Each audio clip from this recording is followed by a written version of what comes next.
काटने वाले। एक समय की बात है, एक बुनकर औरत अपने छोटे से गांव में अपनी बेटी नौरा के साथ रहती थी। जबकि औरत पूरा दिन सूत काटती थी, नौरा उसकी मदद नहीं करती थी। नौरा को चरखे की आवाज से नफरत थी, पर उसे पेंट करना बहुत अच्छा लगता था। उसकी माँ सोचती थी कि पेंटिंग समय की बर्बादी है। नौरा, प्यारी नौरा, सुनो, तुम क्या कर रही हो? सूत काटने में मेरी मदद करो। 1 मिनट माँ, मेरी पेंटिंग बस खत्म होने ही वाली है। कितनी बार कहा है कि पेंटिंग करना समय की बर्बादी है। क्या तुम्हें मुझसे कोई हमदर्दी नहीं है? मैं पूरा दिन काटती हूँ ताकि हम कुछ पैसे कमा सकें और तुम बस यही करती हो, समय की बर्बादी। पर माँ, मैं मकान मालिक के लिए पेंटिंग कर रही हूँ। उसने कहा है कि वो मुझे इसके लिए अच्छी रकम देगा।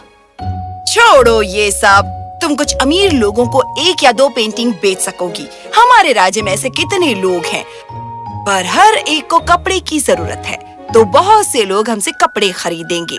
तो अपना समय काटने में बिताओ। चलो अभी बाहर आओ। ये तकरीबन रोज का ही रोना था। नौरा पेंटिंग करने के लिए बैठती और उसकी माँ उसे ये करने नहीं देती। एक दिन उसकी माँ इतने गुस्से में आ गई कि उसने नौरा के पेंट और ब्रश फेंक दिए। नौरा बाग में बैठकर रोने लगी। हुआ ये कि उसी पल वहां से महारानी गुजर रही थी। जब उसने नौरा को रोते हुए देखा, उसने अपनी बग्गी को बुनकर महिला के घर के सामने रोकने को कहा। गाड़ीवान, रुको।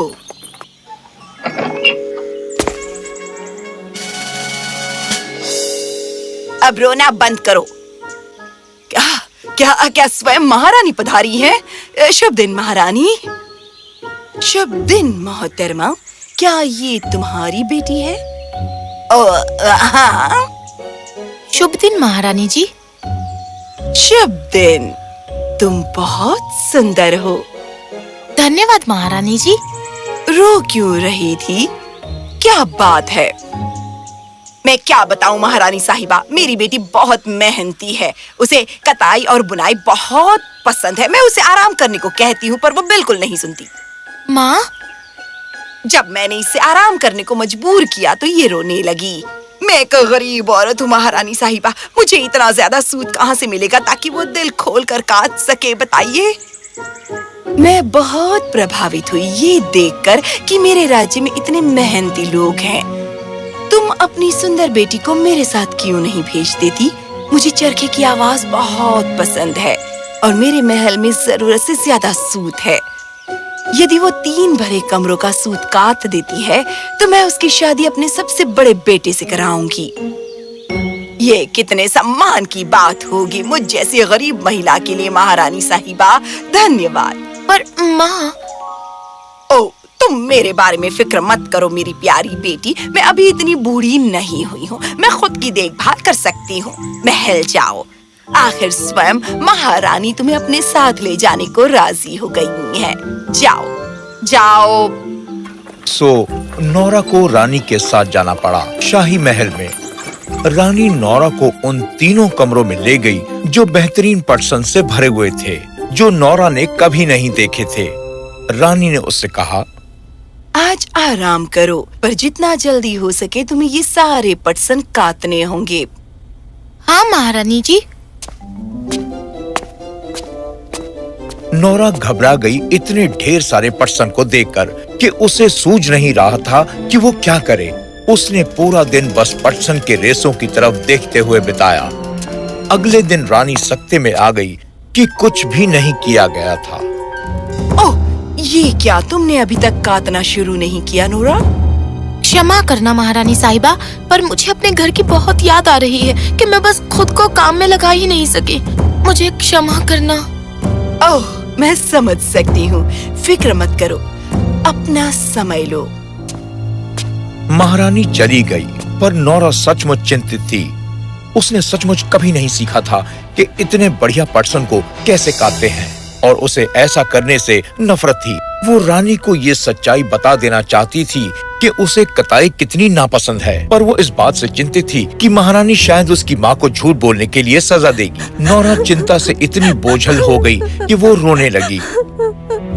अचानक उसने कदमों की आवाज सुनी। उसने 3 औरतों को अपनी ओर आते देखा। तुम कौन हो और तुम कहाँ से आई हो? इससे कोई फर्क नहीं पड़ता कि हम कौन हैं और हम कहाँ से आए हैं। फर्क इससे पड़ता है कि हम यहाँ क्या करने आए हैं। और हम तुम्हारी मदद करने के लिए आए हैं मेरी बच्ची। यदि तुम हमें मदद करने दो।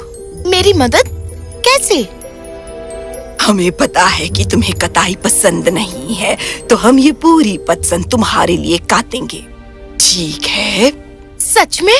बहुत बहुत धन्यवाद। मैं तुम्हारी इस दया की कीमत कैसे चुकाऊंगी?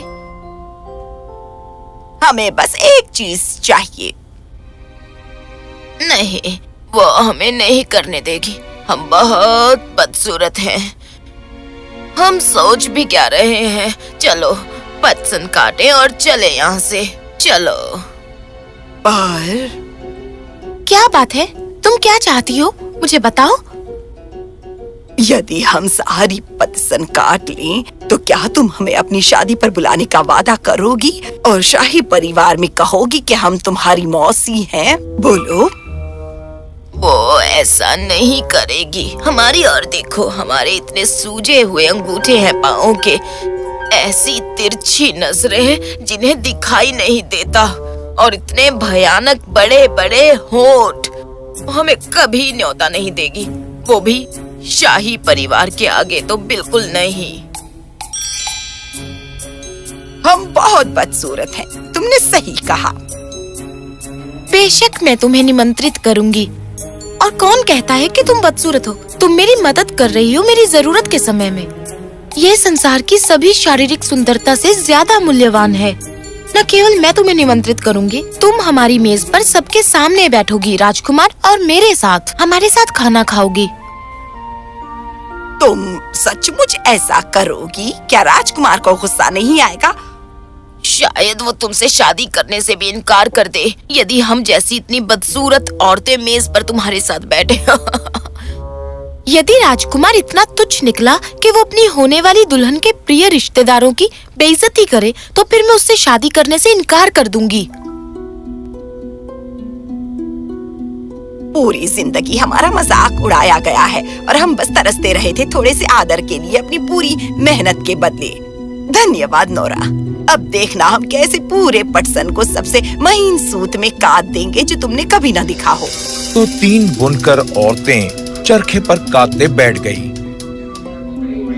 उन्होंने पूरी रात काम किया और सुबह तक उन्होंने ज्यादातर कमरा खत्म ही कर दिया था। जब उन्होंने आती हुई कदमों की आहट सुनी तो गायब हो गई। रानी ये देखने आई थी कि नोरा ने कितनी प्रगति की है। अरे नोरा, एक ही रात में तुमने इतनी अधिक पतसन कैसे काट ली, बताओ तो। गुड मॉर्निंग महारानी साहिबा। खैर, मैंने भी कभी अपने जीवन में इतनी बढ़िया पटसन नहीं देखी। क्या फिर तुम पूरी रात काम करती रही? सचमुच महारानी साहिबा, जिस तरह पटसन चरखे पर कतती है, ऐसे लगता है जैसे जादू है। तुम जरूर थक गई होगी, थोड़ा आराम कर लो। मैं करूंगी महारानी साहिबा, धन्यवाद। पर तभी जब सारी पटसन काट ली जाएगी। नोरा ने महारानी से झूठ नहीं बोला था, पर फिर भी 3 बुनकर औरतों से अपना रहस्य उसने किसी तरह छिपा लिया था। जब रानी चली गई तो औरतें वापस आईं और काम शुरू किया। मैं शाही दावत के लिए अपना लाल रेशम का ड्रेस पहनूंगी। और मैं तो अपना हरे रेशम का ड्रेस पहनूंगी। और मैं अपना पीले रेशम का ड्रेस। बुनकर औरतें इतनी उत्सुक थीं नोरा और राजकुमार की शादी पर निमंत्रण किए जाने के लिए। उन्होंने खुशी खुशी सारा पटसन काट दिया और सप्ताह के अंत में पटसन के 3 कमरे बहुत ही महीन धागे से भर गए थे, जो रानी ने पहले कहीं नहीं देखे थे। मुझे विश्वास नहीं हो रहा माय डियर, ये बहुत सुंदर है। मुझे तुम पर गर्व है। धन्यवाद महारानी साहिबा। मुझे बहुत खुशी होगी तुम जैसी इतनी परिश्रमी और मेहनती लड़की को अपने बेटे के दुल्हन के रूप में पाकर। अपनी माँ को बुलाओ और चलो शादी के इंतजामों को हम मिलकर अंतिम रूप दें। इसी संदर्भ में एक बग्गी नोरा की माँ के घर भेजी गई ताकि उसे महल में लाया जाए। नोरा ने अपनी माँ को उन बुनकर औरतों के बारे में सब कुछ बता दिया। तुम उन्हें शादी में निमंत्रित करने के बारे में तो नहीं सोच रही हो ना? माँ, मैंने उनसे वादा किया है। बेवकूफ मत बनो नोरा। रानी और राजकुमार को इतनी बदसूरत औरतों को मेहमान के रूप में पाना कैसा लगेगा? माँ। शुभ दिन महारानी साहिबा। शुभ दिन मोहतरमा। मैंने सोचा कि समय आ गया है कि हम मेहमानों की सूची बनाएं। क्या कोई खास है जिसे तुम विवाह में निमंत्रित करना चाहोगी? नहीं। माँ, आप भूल कैसे गई? महारानी साहिबा, मेरी 3 मौसियाँ हैं जिन्हें निमंत्रित करना है। बेशक माय डियर, मैं किसी को उनके घर निमंत्रण पत्र लेकर भेजूंगी। महारानी साहिबा, ये मौसियाँ सच में मेरे बहुत करीब है। इन्होंने ही मुझे कताई का चमत्कार दिखाया है। मैं स्वयं उन्हें निमंत्रित करना चाहूंगी और मैं चाहूंगी कि दावत पर वो मेरे बगल में बैठे। बेशक नोरा, जैसा तुम चाहो वैसा करो। तो अपनी माँ की नापसंदगी के बावजूद नोरा ने उन 3 बुनकर महिलाओं को निमंत्रण दिया। दावत के दिन हॉल का दरवाजा खुला और अंदर आई 3 बुनकर औरतें लाल, हरे और पीले रेशमी कपड़े पहने। हर किसी ने उनकी ओर देखा और नोरा उनकी तरफ दौड़ती गई और उन्हें गले लगा लिया। मेरी प्यारी मौसियाँ, आने के लिए धन्यवाद। मैं शाही परिवार से तुम्हारा परिचय करवाती हूँ। ये है महारानी साहिबा, ये है महाराज हमारे राजा और ये है राजकुमार एडवर्ड। हेलो प्रिय मौसियों, हमने तुम्हारे लिए सीट रिजर्व किए हुए हैं।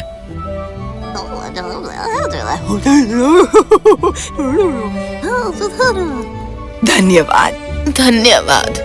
ओह, शुक्रिया। तुम्हारी पूरी प्रतिभा, तुम्हारे परिश्रम और तुम्हारी मदद के लिए कम से कम ये तो मैं कर ही सकती थी।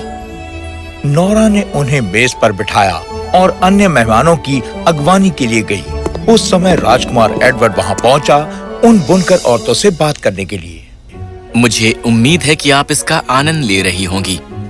हाँ, मैं ले रही हूँ। पर काश मैं नाच सकती, पर जब तुम काटते हो तुम नाच नहीं सकते। क्यों? मेरे सूजे हुए पाँव की ओर देखो। यही होता है जब तुम चरखा चलाते हो। ओह, और मैं गा नहीं सकती। पर क्यों? देखो क्या हुआ मेरे होठों को सूत को चाटते हुए। और मैं कामना करती हूँ कि काश मैं रात को बाग में खड़ी हो सकती और सितारों को देख सकती, पर नहीं। पर क्यों नहीं कर सकती? सबसे महीन धागे को देखते रहने से मेरी आंखें कमजोर हो गई हैं। ये होता है जब तुम काटते हो, बस यही वजह है। ओह नहीं। नोरा डार्लिंग, मुझे कुछ बात करनी है। क्या बात है? मैं तुमसे विनती करता हूँ कि फिर कभी मत काटना। देखो इस चीज ने तुम्हारी बेचारी मौसियों का क्या हाल किया है। प्लीज। पर तुम चाहे जो भी करो लेकिन कताई मत करना। दरअसल मुझे भी काटना पसंद नहीं। मेरा असली शौक है पेंटिंग। फिर मैं तुम्हारे लिए संसार के सबसे अच्छे रंग लेकर आऊंगा और तुम जी भर के पेंट कर लेना। ये तो एक सपना होगा जो सच हो गया। और एक बात और कहनी है, कृपया अपनी मौसियों को महल में रहने दो। उन्होंने बहुत देर तक और कड़ी मेहनत की है। अब उन्हें शांति और विश्राम के जीवन का पूरा हक है। एडवर्ड, तुम सचमुच बहुत ही अद्भुत और दयालु इंसान हो। और इस तरह से नोरा को फिर कभी चरखे को हाथ नहीं लगाना पड़ा। वो जी भरकर पेंट कर सकती थी और 3 बुनकर औरतें शाही परिवार के साथ महल में रहीं। राजकुमार एडवर्ड और नोरा हमेशा राजी खुश